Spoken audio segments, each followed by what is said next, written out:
Hey, yan, good afternoon mula dito sa Winnipeg. Ayan, dito yung kamusta po ang bawat isa bago ang lahat. Ayan, unboxing muna tayo, guys. Hindi ko alam kung bakit dito. At parang may tubig sa likod ko na umaagos kasi nandito po ako sa harapan ng bahay. Ayan, oh. Ayan. Kasi parang ayan. So, hinintay ko talaga tong araw na ito para ma-unbox ko tong yung package ko. Ayan, from Temu. Ayan, from Temu, my very first order. Ayan, tingnan natin kung anong laman. Next, excited. Alam ko naman kung anong laman ito, pero syempre hindi ko pa nakita ng personal. So ayan, are you ready? Ayan, so yung first ayong, ayan. Yan, yung mga charms na, mga cute na mga charms. Ayan, yun yung first. Tapos, yung pangalawa, yan. Ganito palang itsura niya. So, I ordered, bracelet. Na, hindi ko alam kung anong nito. Actually maganda naman siya, pero sa personal iba siya, although cute siya. Ayan, so ganyan siya, guys. Ayan, cute siya. So yun yung pangalawang item.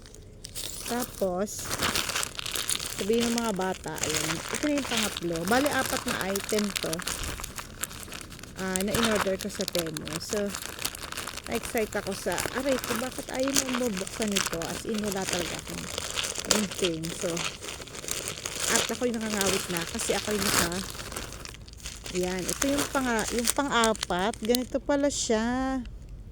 Ayan, so nahulaan nyo na siguro kung ano gagawin ko dito.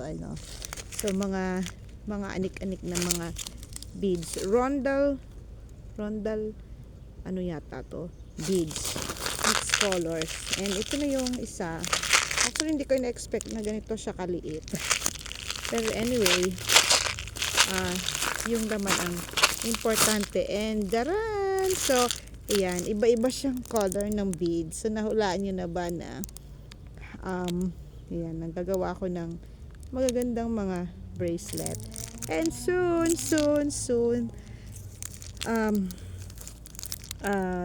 i-share ko din sa inyo.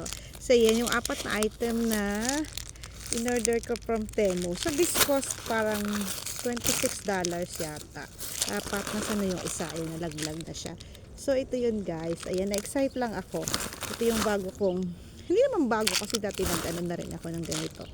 Naggawa-gawa na rin ako ng mga ganito, and natutuwa talaga ako sa kanya. And yun nga,